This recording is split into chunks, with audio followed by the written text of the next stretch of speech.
अस्सलाम वालेकुम नाजरीन, आप देख रहे हैं मालेगांव वन चैनल और मैं हूं आपके साथ अम्मार अंसारी।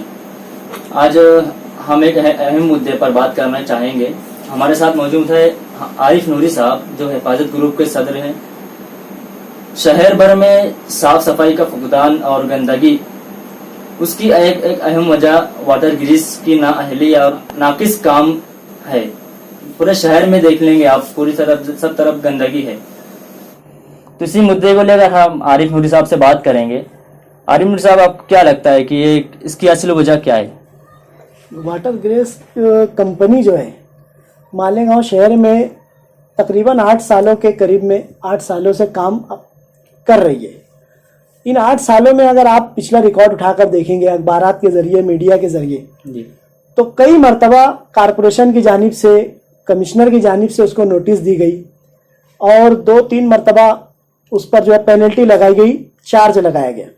मगर बावजूद इसके अगर आज आप शहर में घूमेंगे तो हर जगह आपको गंदगी का जो एक पहाड़, जो डंपिंग ग्राउंड आप देख रहे हैं ना, उससे कई गुना ज्यादा कचरा इधर पड़ा हुआ है। ये अलग बात है कि कुछ टुकड़ों में अगर उसको एक जगह कर दिया जाए तो वो डंपिंग ग्राउंड जैसे 10 डंपिंग ग्राउंड बन जाएंगे। इतना कचरा पूरे मालेगांव शहर में आज की तारीख में पड़ा हुआ है। अब इन कचरों की वजह से होता क्या है? वाटर ग्रेस कंपनी को ठेका दिया गया है, 8 सालों से वो काम कर रही है। करोड़ों रुपया एक साल का वो जो उसकी फीस चार्ज लेकर जाती है और हर मर्तबा उसको नई नई गाड़ियां और ये और इसके उसके नाम पे वो फंड लेती है। बावजूद इसके आज शहर के कच्चे इलाकों में, पहले ऐसा होता था कि जो गंदगी और कचरे घान हुआ करते थे वो शहर के कच्चे इलाकों में, मुजाफाती इलाकों में मिला करते थे। मगर आज की तारीख में अगर देख ले तो जो शहर के पक्के इलाके हैं, जो पौष इलाका कहलाता है, उसमें मुजाफाती इलाकों से ज्यादा गंदगियों का ढिगार और ढेर लगा हुआ है। तो वाटर ग्रेस कंपनी हर मर्तबा जो है उसकी लापरवाही, नाकारा और नाकिस कारकर्दगी खुलकर आती है, मगर बावजूद इसके उसको बस जुर्माना और टैक्स लगाकर छोड़ दिया जाता है। तो वाटर ग्रेस कंपनी मुकम्मल तौर से फेल हो चुकी है, ये मैं ऐसा मैं मानता हूँ। इसको लेकर, वाटर ग्रिज को लेकर, यानी सियासी लीडरान के आपस में इल्जाम तराशी, एक दूसरे पर कीचड़ उछालना, तो इसमें उनका कुछ हिस्सा है क्या कारपोरेशन की तरफ? वाटर ग्रेस का जो मामला है, हर मर्तबा आप देखिए मालेगांव शहर में जितनी भी पार्टियां हैं, छोटी से लेके बड़ी तक, तमाम पार्टियां जो है वक्तन फवक्तन उठती है वाटर ग्रेस के मामले को लेकर और बहुत चिल्ला पुकार जो बोलते हैं वो करती है वाटर ग्रेस के मामले को लेकर। और फिर एकदम अचानक में ही जैसे वो मोमबत्ती जलती है, फूंक मारो तो कैसे बुझ जाती, पूरी रोशनी गुल, बस यही मामला होता है। पिछले 8 दिन पहले बड़ी जोरों से एक लीडर उठते हैं और कहते हैं कि वाटर ग्रेस का ठेका रद्द किया जाए, कमिश्नर का तबादला किया जाए और बहुत सारी डिमांड की है। फिर एक दूसरा लीडर वो दूसरी सफाई पेश करता है और ऐसा लगता है कि दूसरा कोई मसला है ही नहीं शहर में। और शहरियान भी ये ना उम्मीद लगा लेते हैं कि शायद अब शहर में कुछ बात बन जाएगी, क्योंकि तमाम लीडर जो है एक मामले को लेकर घुस गए। लेकिन आप देख लिए 8 दिन हो गए, वाटर ग्रेस मामला सर्द पड़ गया है। कमिश्नर अपनी जगह कायम है, लीडर उनके साथ बैठ रहे हैं, बैठक चल रही है, हंसी मजाक सब हो रहा है। मसला क्या है? शहर में गंदगी। अब इस गंदगी को अगर आप देखें तो नुकसान पूरा का पूरा सिर्फ शहरियान का है। लीडर तो अपनी अपनी जगह जो है वोट बैंक, क्रेडिट और जो लेना था, जो करना था वो कर चुके। शहरियान का क्या?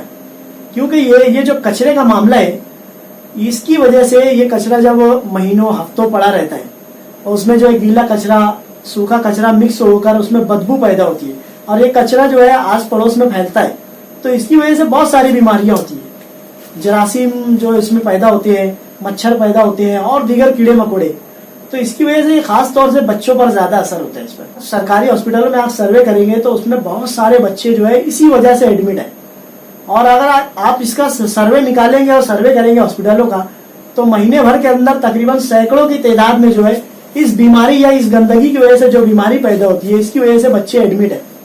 तो शहरियान जो है हर मर्तबा शहरियान को ही बर्दाश्त करना पड़ता है। लीडर अपना काम करता है, कारपोरेशन अपना काम करती है, इनको पेनल्टी लगाती है, टैक्स लगाती है, बावजूद इसके शहर का कोई इंप्रूवमेंट नहीं दिखता है। शहर में कचरा जो के तू पड़ा हुआ है। तो लीडर भी मेरे हिसाब से, अगर देखो एक बात, अगर वाकई में ये लोग मुखलिस होते तो ये लीडर क्यों खामोश हो गए? 2 दिन चला वाटर ग्रेस का मामला सोशल मीडिया पे, इधर उधर हर तरीके से, उसके बाद खामोश। उस वक्त ऐसा लग रहा था कि शहर में कोई दूसरा मसला है ही नहीं। मैं तो ये सोच लिया था कि यार वाटर ग्रेस की वाट लगी पड़ी है, पूरे शहर में अब एक भी कचरा दिखेगा नहीं, लीडर लोग मैदान में आ गए। कमिश्नर की जब उसमें तबादले की बात आ गई, बहुत बड़ा मामला है, लेकिन आप देख लीजिए, मुझसे ज्यादा बेहतर आप जानते हैं मीडिया वाले क्या हो रहा है, कचरे देके झूकत हुए। बल्कि मैं तो ये इल्जाम लगाता हूँ कि पहले से ज्यादा कचरा आज की तारीख में जमा है।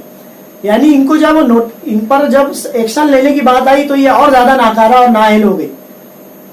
तो इस पर जो है ना कारपोरेशन, मैं तो देखो इससे सबसे पहले जो है इसको जिम्मेदार जो है कारपोरेशन को मानता हूँ, उसके बाद शहर के लीडरान को, क्योंकि नोटिस देने से इससे जो है ना शहर का कोई फायदा नहीं है। आज नोटिस दे देंगे, पेनल्टी लगा देंगे, इसका कल वही वापस काम होगा। तो मेरा ऐसा मानना है कि वाटर ग्रेस कंपनी को जो है ना बार बार नोटिस दे चुके, हम लोग देख लिए, कोई उसका इम्प्रूवमेंट हुआ नहीं है। इसको जो है फ्री ऑफ चार्ज कुछ एक मुद्दत, शर्तिया मुद्दत के तौर पर, पेनल्टी के तौर पर, जुर्माने के तौर पर इसको एक मुद्दत तक काम कराना चाहिए और इसके बाद इसका ठेका रद्द करना चाहिए। और इसके अंदर जितने लोग शामिल हैं उनका नाम पब्लिक में भी लाना चाहिए कि ये लोग जो है कंपनी में थे, और उन सबको ब्लैक लिस्ट कर देना चाहिए, ताकि दोबारा या किसी चोर दरवाजे से, किसी और रास्ते से कोई दूसरी कंपनी में ना आ सके। इसका दो फायदा होगा, जब इसको ऐसा इसके साथ सख्त एक्शन लिया जाएगा तो जो दूसरी कंपनी आएंगी कम से कम उसे तो डर खौफ होगा। यानी ये जो लीडर जो काम कर रहे हैं और जो कारपोरेशन कर रही है, इससे शहर का कोई फायदा नहीं है। मैं चाहता हूं कि शहर ने जो 8 साल बर्दाश्त किया है उसका टैक्स, मैं आपसे सवाल करता हूं कि कारपोरेशन ये वाटर गैस को जो पैसा देती है वो किसका पैसा है? तो पब्लिक का पैसा है। पब्लिक का पैसा है, मेरा पैसा है, आपका पैसा है। तो जब मेरा पैसा है तो मुझे हक है सवाल करने का, और मेरा पैसा जाए हो रहा है, मैं तो जाए होने नहीं दूंगा। तो इसको जो है सख्त एक्शन लेना चाहिए ताकि कोई दूसरी कंपनी इस तरीके की हरकत। कहा कि वाटर ग्रीस का ठेका रद्द होना चाहिए, और आप इससे पहले भी कहा था कि यानी वाटर ग्रीस को फ्री ऑफ चार्ज काम करवाना चाहिए, तो इससे आवाम का क्या फायदा होगा?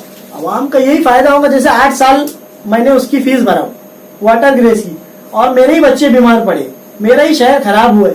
देखो सेहत का जो है ना, रोड गटर, इस पर सियासत जो है 35 सालों से चल रही है और आज तक चल रही है।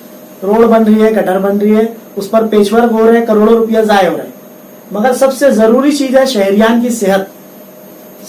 अब देखो मैं ये कारपोरेशन पे इल्जाम लगा रहा हूँ कि वाटर ग्रेस और कारपोरेशन दोनों तासुब कर रही है शहर के सेंट्रल इलाके के साथ, क्योंकि 80% इलाके में आप देख लीजिए पूरा शहर डंपिंग ग्राउंड है, और 20% का जो इलाका है आप जाकर देख लीजिए बिल्कुल क्लीन। तो ये दो तरीके का काम एक ही कारपोरेशन या एक ही वाटर ग्रेस कंपनी क्यों कर रही है, ये मेरा सवाल है। ये बहुत छुपता हुआ सवाल है, लेकिन सच है, क्योंकि सेंट्रल के 80% टैक्स हम भरते हैं, हमारे टैक्स से उनको जो है पैसा दिया जाता है, और काम जो है 20% में हो रहा है। तो ऐसा क्यों? आज जो है ना कारपोरेशन का 450 सालाना बजट है। अब 450 बजट तो शहर तो सिंगाई बन जाना चाहिए, लेकिन ये बजट जाता कहाँ है? मुझे लगता है शायद ये जो बजट है, जैसे आज वाटर ग्रेस का मामला सामने आया, करोड़ों रुपया इस पे जाया हुआ, इसी तरीके से हेल्थ डिपार्टमेंट, पूरा शहर गंदगी बीमारियों से लेस है, हेल्थ डिपार्टमेंट का कोई इसमें ताउन नहीं है, काम नहीं है, पूरा पैसा हेल्थ डिपार्टमेंट की तरफ से जाया हो रहा है। अतिक्रमण के जो दस्ता है उसमें जो कर्मचारी उस पर जाया हो रहा है, आपातकालीन के नाम का जो फंड है वो जाया हो रहा है, तो पेच वर्क के नाम पे करोड़ों रुपया जा रहा है, वो जाया हो रहा है। ठेकेदार जो है बोगस काम कर रहे हैं, गार्डन के नाम पे, ओपन स्पेस के नाम पे, ये सारा पैसा जो है 450 करोड़ इसी पर जाया हो रहा है। तो कारपोरेशन को जो है सख्त इकदाम लेना चाहिए, और सबसे अहम बात कि शहरियान को जागना चाहिए, क्योंकि ये हमारा पैसा है। हर मर्तबा कोई हम इल्जाम लगाते हैं काम ऐसा हुआ, जब काम हो रहा है तो आपको खड़े रहकर वहां पूछने का पूरा हक है। अगर एक ठेकेदार कोई काम करता है तो उसका बोर्ड देखो, उसकी पीसी देखो, क्या काम है, क्या क्वालिटी है, क्या कितना टेंडर क्या है, ये हमारा काम है। हम लोग काम खराब होने के बाद इल्जाम करते हैं, तो अगर हम उसी वक्त बर वक्त नुमाइंदगी करें तो काम भी अच्छा होगा और हमारा पैसा। इसके ताल्लुक से आगे क्या तहरीक शुरू करना चाहते हैं और क्या करना चाहेंगे? देखो ये तहरीक जो है ना, एक अकेले से कुछ नहीं होगा, क्योंकि पूरा सिस्टम इसमें इन्वॉल्व है। इस तहरीक के लिए तुमको भी खड़ा होना होगा, इनको भी खड़ा होना, मुझको भी खड़ा होना होगा, क्योंकि ये सेहत का मामला है। तो वाटर गैस का जो मामला है, इसमें एक आदमी के बोलने से कुछ नहीं होगा, हर आदमी को इस पे खड़ा होना होगा। और बर्दाश्त जो है ना बंद करो, मैं तो कहता हूँ, कितना 8 साल से बर्दाश्त कर रहे हैं हम, वरना देख लीजिए ये 8 दिन में मामला ठंडा हो गया, वापस से जो है वाटर गैस का मामला फिर उठेगा 2 साल भर 6 महीने में। तो हर मर्तबा क्या हम इसी तरीके से सिर्फ कोसते रहेंगे आवाम को या कारपोरेशन को?